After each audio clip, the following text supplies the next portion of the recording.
नाम का दीन दयाल, ये तो भगवान का उपनाम है। और इस नाम को संभालने के लिए गीता जी ने कहवाया था कि अगर आप अपने नाम की संभाल नहीं करोगे तो इस नाम पर विश्वास लोगों का उड़ जाएगा। विदित माने होता है प्रतिज्ञा। भगवान अपने भक्तों के लिए बहुत सारी बातें हैं। भगवान ने अपने ऐसे ऐसे नाम प्रचारित किए हैं जिनको जपने के बाद लोगों के संकट दूर हो जाते हैं। आपके ऊपर कौन सा विशेष संकट है जो हरहुनाथ में संकट भारी? हरहुनाथ में संकट भारी, सबसे बड़ा संकट भक्त का क्या हो सकता है? कोई बताएगा? भक्त का सबसे बड़ा संकट आप तो बताइए। जब भगवान का भजन ना हो पाए, जब तो सुमिरन भजन न हो। जब बताओ सुमिरन भजन न हो। हे देवी, आपके ऊपर ऐसा कोई संकट नहीं है।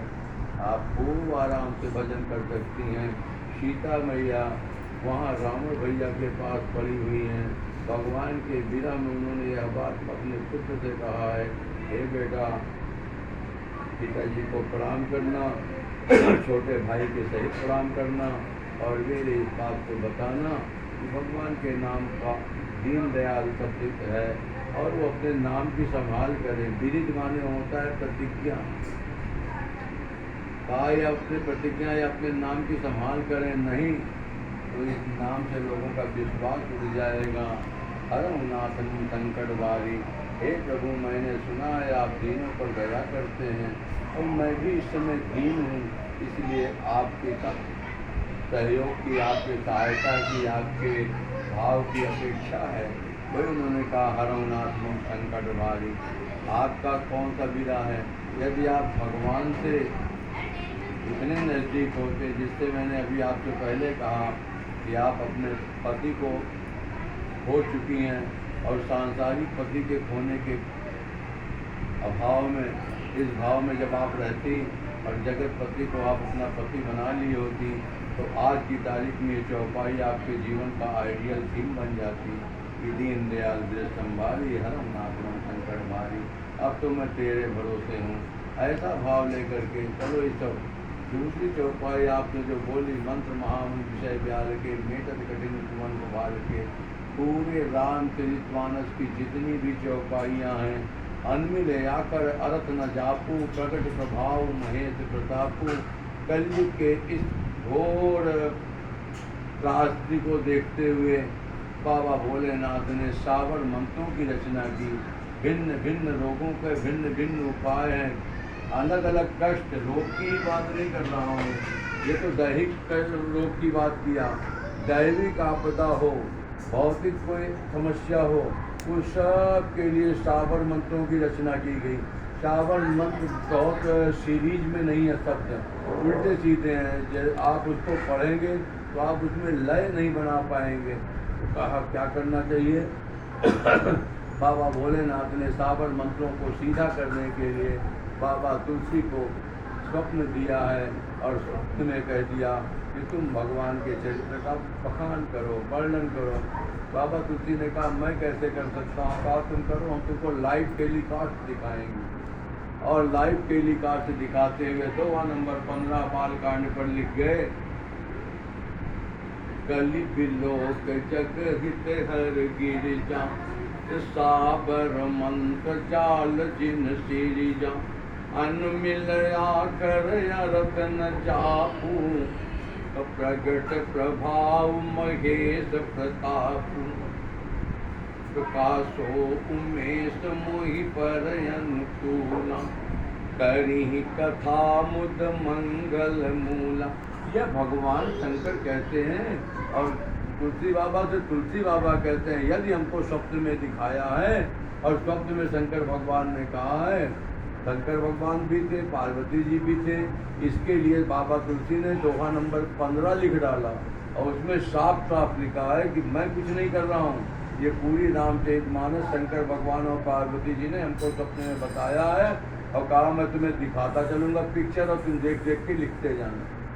और वह वो टेक्स्ट बुक कौन सी थी? वो दोहा नंबर 15 पर लिखा बालकांड में, सपने साँच हूँ मोहि पर, जौहर गौरी पसाऊं, तौपुर हो जो कहे सब। तो आपने स्वप्न में तो दिखाया, उसको सत्य करो ना। भाषा फलिति प्रभाव, तो वही और शंकर ये आपने जो चौपाई दूसरी बोली है, इस चौपाई से भी क्या कहते हैं, यही भाव निकलता है।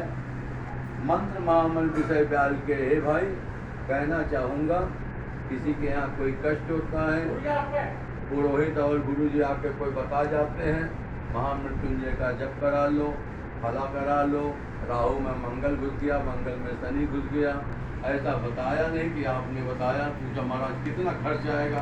अरे कुछ नहीं, बस थोड़ा सा खर्च आएगा। और थोड़े से खर्च में जब शुरू करते हो तो कितना आता है आप जानते हो, हमें बताने के लिए अभी करा चुके हैं, महामृत्युंजय का जप करा चुके हैं। मेरा निवेदन ये है, जिस महामृत्युंजय जब को आप 1.25 लाख से ज़्यादा या 5 ब्राह्मण 10 ब्राह्मण कराते हो, क्या बढ़िया होता। 5 ब्राह्मण बैठा कर कहते रामायण पढ़ो, पूरी रामचरित मानस की हर चौपाई, ये चौपाई केवल बोलने के लिए नहीं है मंत्र महामृत विषय व्याल के, रामचरित मानस की हर चौपाई महामृत्युंजय मंत्र ही है। और इसको पढ़ने से, इसको जपने से या इसका पाठ करा देने से, ए भाई कोई कराए न कराए, अपने से ही बैठ के कर डालो ना, क्या दिक्कत है। जब मौका मिले आप खोल करके पढ़ना शुरू कर दो, जब मौका आए बंद कर दो, लेकिन शुरू से आखिरी तक मैं आपको वचन देता हूँ मिस्टर अजय तिवारी, जिस दिन आपने 9 बार रामायण पूरी कर ली, उस दिन हमको बताने लायक नहीं रहोगे। 9 बार शुरू से आखिरी तक पढ़ डालोगे और उसके बाद हमसे बताने लायक नहीं रहोगे, अपने आप शुरू रहोगे। ये 9 की गिनती बहुत एटॉमिक है। आइए कोई बात नहीं, कोई ऐसी चौपाई आपने रामायण की कोई चौपाई आपने कभी याद कभी याद ही नहीं। और उसके बाद वाह चलिए ठीक है, इसी पर कथा हो जाएगी, इसी पर आज हो जाएगी। मंगल भवन, वो परमात्मा मंगल, मंगल का पर्यायवाची शुभ, मंगल का पर्यायवाची आनंद। हे भाई वह परमात्मा मंगलायतन राम जस, ठीक है ना। भगवान का नाम ही, भगवान का रूप, भगवान की लीला, भगवान का धाम, ये विद्या चतुष्टय में कोई भी अंग पकड़ो, ये मंगलायतन ही है। मंगल भवन, भगवान मंगल के भवन है। हाँ, भगवान का मंगल भवन कहाँ से शुरू हुआ? ये चौपाई 2 बार रिपीट हुई है मानव जी, आधी चौपाई 2 बार रिपीट हुई है। पहली चौपाई दोहा नंबर 9 के बाद बालकांड में आई है, उसमें जो आधी चौपाई बदल गई है, वो चौपाई है मंगल भवन है मंगल हारी, उमा सहित जय जगत पुरारी। शंकर भगवान और पार्वती, शंकर जी पार्वती के साथ लगातार जपते हैं, ऐसे परमात्मा को प्रणाम किया। और दूसरी चौपाई में दोहा नंबर 111 और 112 के बीच में मंगल जो आपने अभी उच्चारण किया है, उसकी आधी चौपाई बदल गई है, उसमें है मंगल भवन है मंगल हारी, द्रवो सुदशरथ अजय बिहारी। आओ मंगल की चर्चा करते हैं। परमात्मा मंगल भवन और उसको संबोधित किया गया, मंगल भवन हे ठाकुर, या विग्रह चतुष्टय में लीला विग्रह या भगवान का नाम विग्रह, ये जितने भी, जैसे सामने एक ठाकुर जी की वो मूर्ति रखी हुई है, या ठाकुर जी की मूर्ति देखने के बाद ठाकुर जी का जो स्वरूप हमारे चित्त में, आपके चित्त में उतरता है, वह चित्र उतरने के बाद ही वही मंगल, आप स्वयं मंगल भवन हो जाते हैं। कहा क्यों? कहा जिससे जितने परसेंटेज में तेज होता है और जिसके पास नहीं होता, वाइब्रेशन के माध्यम से वह उसमें ट्रांसमिट हो जाता है और दोनों इक्विवेलेंट हो जाते हैं। इसलिए रूप का चिंतन करने से भी नाम, रूप, लीला, धाम, ये चारों में कोई एक चीज पकड़ लो। मैं फिर बताऊं और साफ कर दूं, अभी आपकी समझ में ना आ रहा हो। नाम के सहारे नाम ही चला आता है, नाम के सहारे नाम ही चला आता है।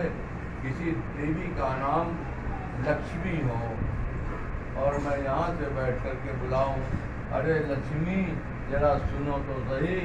अब महाराज लक्ष्मी अगर घर में कहीं भी है किसी कोने में, उसके कान में आवाज़ पड़ जाएगी तो फौरन दौड़ के चली जाएगी।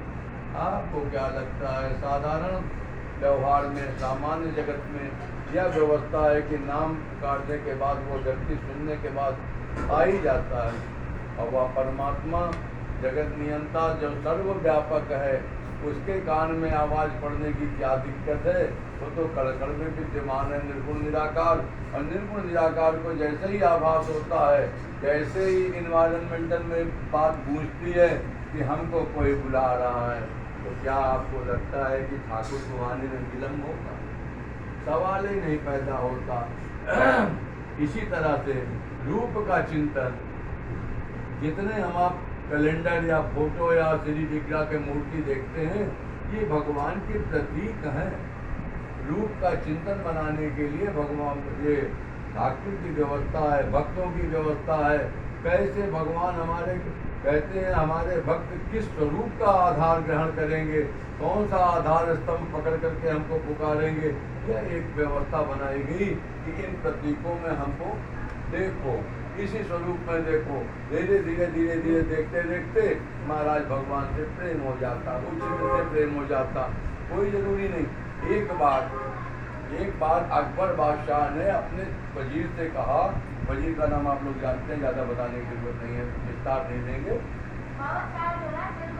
बादशाह ने अपने वजीर से कहा, तुम्हारे यहाँ बड़ी खराब परंपरा है, जब देखो किसी फोटो या कैलेंडर को भगवान कह देते हो, उसकी पूजा करते हो मूर्ति की, ये कोई अच्छी बात है?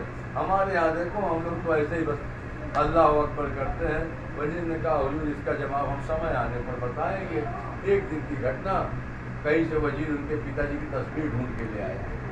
अकबर बादशाह के पिताजी की तस्वीर ढूंढ के लाया। हुजूर मैं इस किसी व्यक्ति की फोटो लाया हूँ और इसको जरा 4 जूते मारो। आप इसको 4 जूते मारो। बादशाह ने कहा, बड़े बेवकूफ आदमी, मेरे पिताजी की फोटो है, इसको यदि ये रखने पूजने लायक है, इनको रखो यहाँ पर। नहीं पिताजी नहीं हो सकते आपके, ये तो फोटो है, मारो इनको। अरे तो पगला गया, दिमाग खराब हो गया? नहीं हुजूर, मैं जो कह रहा हूँ उसको सुनो, पिताजी तो आपके हैं नहीं, अब तो चले गए। कहाँ वो चले गए, ठीक है, लेकिन फोटो उन्हीं की है। कहा ठीक है, अच्छा तब नहीं मार सकते जूता, कोई बात नहीं, इनको थूक दो जरा सा, थोड़ा सा थूक दो बस, इतने से क्या फर्क पड़ता है? कहा नहीं। अरे तब उस वजीर ने कहा, हुजूर जिस फोटो को आप अपने पिताजी की फोटो बताते हैं और उस फोटो को ना आप जूते मार सकते हैं, ना थूक सकते हैं, महाराज ये फोटो प्रतिबिंब ही तो है, छाया ही तो है। और हमारे ठाकुर जी, हमारे भगवान भी ऐसे ही हैं। उनके प्रतीक में देखते देखते आस्था अपनी उड़ेलते वह मंगल भवन बन जाते हैं। और वह मंगल भवन रहते हैं कि नहीं ये तो नहीं पता, लेकिन मंगल भवन कब हो जाते हैं, जब हम उसमें अपनी आस्था उड़ेलते हैं। बाबा तुलसी बालकांड के नाम रामायण में एक प्रसंग लिखते हैं, जिस भगवान को जीवन में कभी देखा नहीं, जिस भगवान को इस जीवन आपने भी कभी देखा हो तो आपने नहीं देखा, आपने देखा नहीं, लेकिन मैं आप सच बोल रहे बहुत अच्छा, लेकिन उस भगवान को कैसे आता है उसको सुनो। सुमिरिय नाम रूप बिनु देखे, कहा भगवान को बगैर देखे उसका नाम पुकारते हैं। कहा आवत हृदय स्नेह विशेष, हृदय में स्नेह रूप में आपके आता है। और महाराज जब स्नेह का सागर उमड़ता है तो भगवान का प्रेमाश्रु नेत्र के कोनों में, यहाँ पलक के गोलक के बीच में आकर के कोने में न तो नीचे गिरता है और न तो अंदर जाता है। फिर वो बालकांड की चौपाई सीता जी की याद आती है। भगवान धनुष तोड़ने के लिए खड़े हैं, अभी धनुष तोड़ भी नहीं पाए हैं, सीता जी बार बार उनकी कोमलता देखती, सुकुमारता देखती, अरे ये तोड़ भी पाएंगे कि नहीं। हमने तो पुष्प वाटिका में देखा था, जब राम जी क्या कहते हैं 250 ग्राम फूल का दोना हाथ में लिए थे और इनके हाथे पर पसीने की बूंदें थी। जानकी जी को आज लगता है ये तोड़ पाएंगे कि नहीं। बाबा तुलसी ने वीडियोग्राफी कैमरा लेकर के उस समय जो फोटो खींची थी, उसमें चौपाई आई थी, लोचन जल रख लोचन कोना। कहा इस नेत्रों के कोने में आंसू प्रेमाश्रु आकर रुके तो हैं, न तो टपक रहे थे और न ही अंदर जा रहे थे। जैसे परम कृपन कर सोना, सकुची व्याकुलता बड़ी जान। यह आवत हृदय स्नेह। यदि उस परमात्मा का नाम आपने पुकारना शुरू किया तो उसका रूप का चिंतन होने लगेगा। रूप का चिंतन हो या ना हो, लेकिन नाम लेने के बाद वह स्नेह रूप में आपके हृदय में आके विराजित होता है। हे भाई, क्या नाम लेने के पहले विराजित नहीं होता? महाराज यही तो बात बड़ी एटॉमिक है। वह परमात्मा कहीं दूर से आता नहीं, ना उसका कोई एड्रेस है। कल एक माता जी यहाँ बैठी थी, उनसे बात हो रही थी, उन्होंने कहा कौन से भगवान की चर्चा? कहा ऊपर वाले। उन्हें ऊपर वाले क्या भगवान नीचे नहीं रहता क्या? उन्हें ऊपर वाले शब्द कहा था। उन्होंने कहा ऊपर कहाँ रहता है? ऊपर तो हमको नहीं पता। भगवान सर्वत्र रहता है, ऊपर नीचे अगल बगल हर जगह रहता है। तो उस परमात्मा को बुलाने के लिए उसका नाम पर्याप्त है, और उसको देखने के लिए उसके रूप का चिंतन इन कैलेंडर में, फोटो में जो है वो तो सही है, लेकिन जब अपने भौतिक नेत्रों को बंद करोगे, हे भाई, इन भौतिक नेत्रों से संसार जो दिखाई पड़ता है, यह संसार निर्गुण निराकार परमात्मा का स्वरूप दिखाई पड़ता है। लेकिन अगर सगुण साकार में उसको देखना चाहते हो तो पहले भौतिक नेत्रों को बंद करना पड़ेगा, और भौतिक नेत्रों को बंद करने के बाद धीरे धीरे वह स्थिर रूप में आएगा। कौन आएगा? वही मंगल भवन आएगा। मंगल भवन जब आएगा तब क्या? आपका शरीर भी मंगल का भवन हो जाएगा। मंगल का दूसरा भाव ये भी है शुभ। शुभ आपके घर में भी एक शुभ है। ये शुभ क्या होता है? हे भाई, अशुभ में क्या भगवान नहीं है क्या? भगवान अशुभ में भी है। यहाँ पर कहना चाहूँ, हमारे अयोध्या का एक बहुत अच्छा सूत्र है, कोई ऐसा नाम या कोई ऐसा शब्द नहीं है जिसमें परमात्मा का नाम ना हो। कोई व्यक्ति ये कहे कि फला पैराग्राफ में या फला निबंध में राम का नाम नहीं है, तो संतों का कहना है राम हमारे सचराचर में नहीं मानो तो यूं लख लीजिए। नाम के अक्षर 4 गुण गए, पुनि 5 मिलायक 2 गुण कीजिए। 8 भाग दिए रघुनाथ, बचे युग अंक तहाँ मन दीजिए। इस सूत्र को आप अपने जीवन में कहीं भी किसी स्थान पर लगाएं और उसमें फिर देखें राम उसमें कहा नहीं। राम का अक्षर का मंत्र है 2। आपका नाम, पूरा नाम बोलो। पवन। पवन, पवन कुमार द्विवेदी। कितने अक्षर बनते हैं?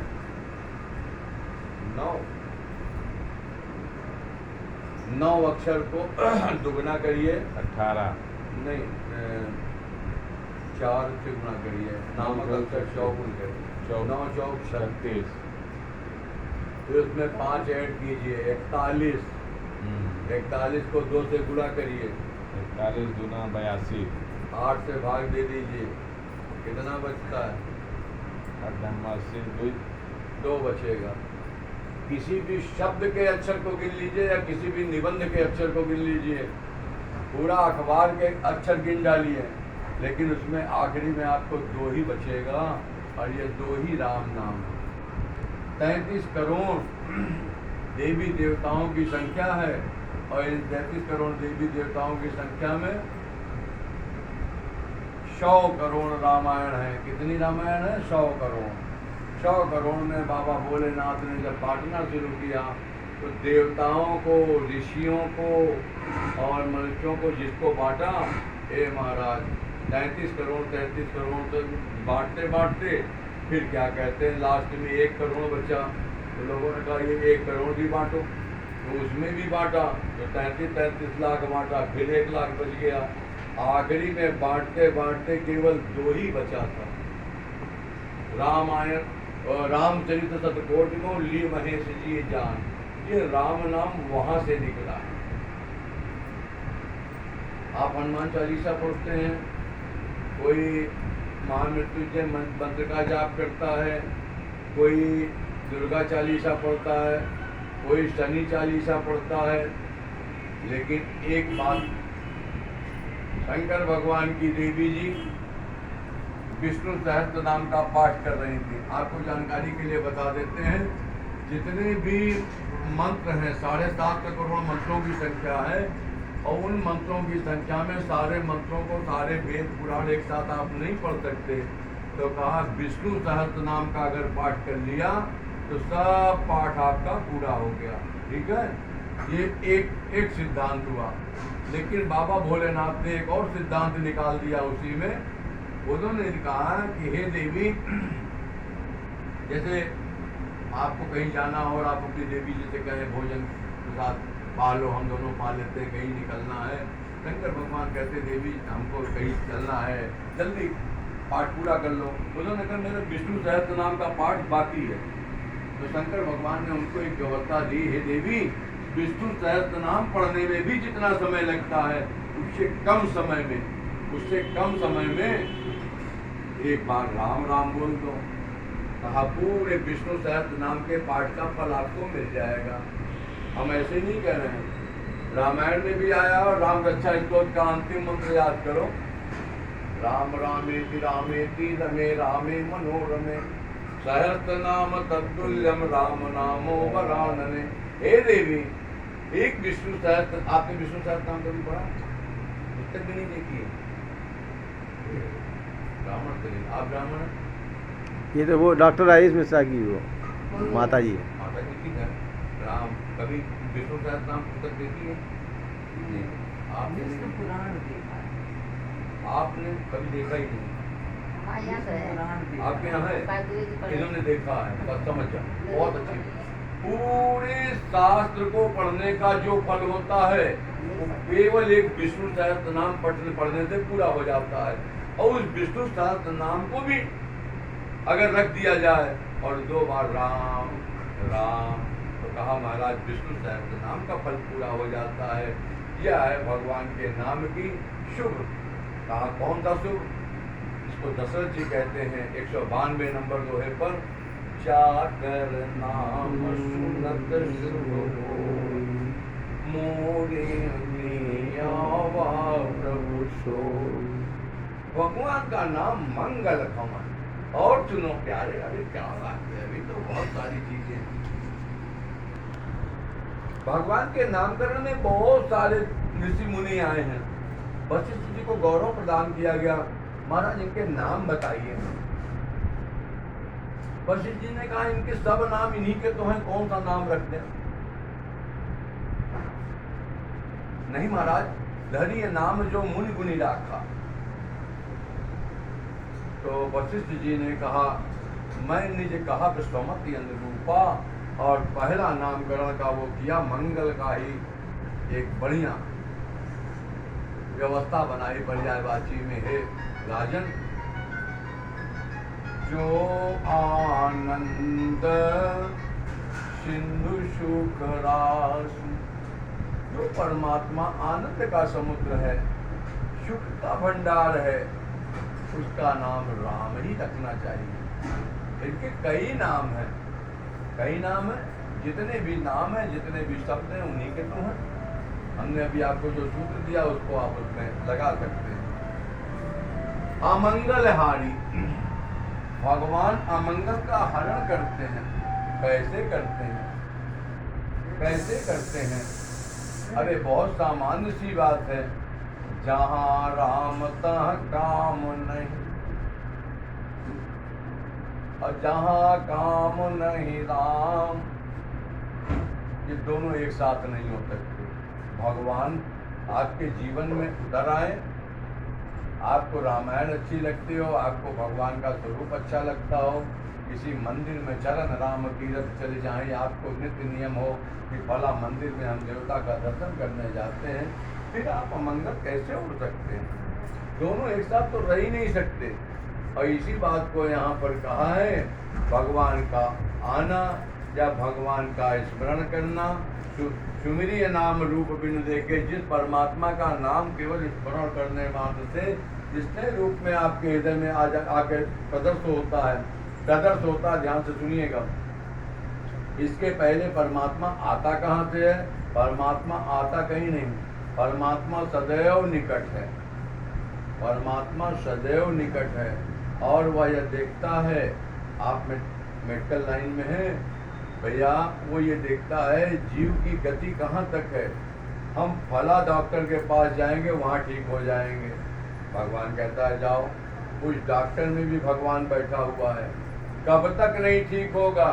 वही दवा जब प्रयोग की जाती है, जब कहीं रिसर्च सेंटर से निकलती है, मैन्युफैक्चरर बनाता है, तो उसमें वही कॉम्बिनेशन बनाता है, उसको 100-200 लोगों को प्रयोग करता है, और प्रयोग करने के बाद तब वो मार्केट में उतारता है कि ये दवा इतने % लाभ कर सकती है। क्या कारण है कि किसी व्यक्ति पर वो दवा नहीं है फायदा करती, फिर उसके बाद वो डॉक्टर भी बदल देता है। उस दवा का दोष है या डॉक्टर का दोष है? नहीं, दोष किसी का नहीं है। दोष केवल ये है कि अभी भगवान जो मंगल भवन है, उनको अभी अमंगल हरने की इच्छा नहीं हुई।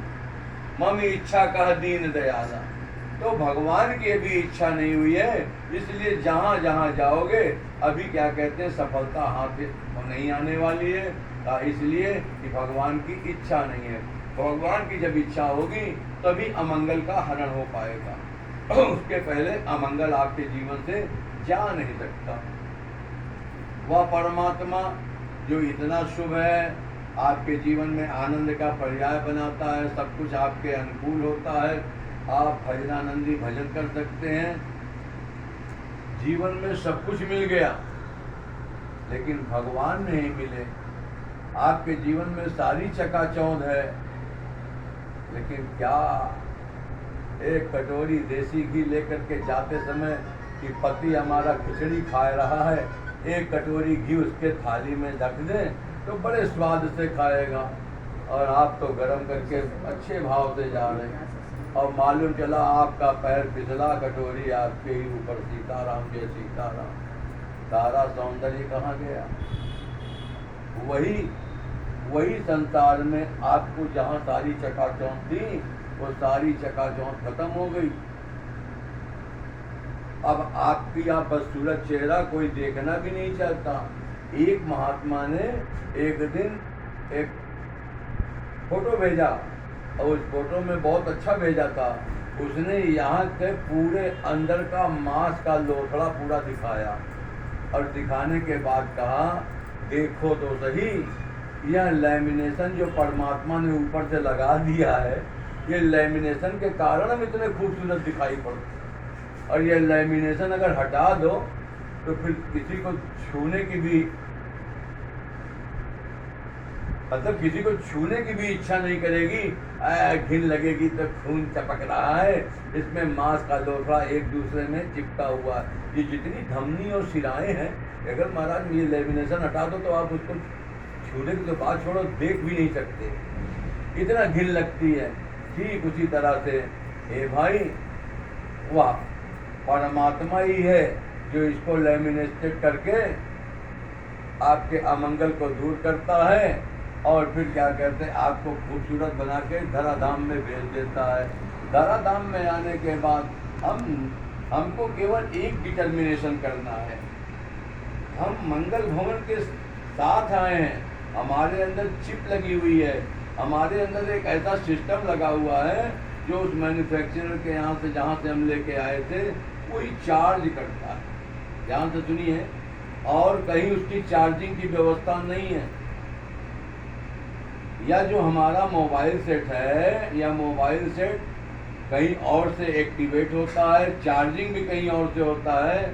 आप 24 घंटे, 48 घंटे, 72 घंटे जाग सकते हैं। हो सकता है कि आप 96 आवर्स भी आप जाग सकते हैं, लेकिन भाई 4 दिन लगातार कंटिन्यूएशन में जागने के बाद आप चलते चलते फिर झौरियाते भी हैं।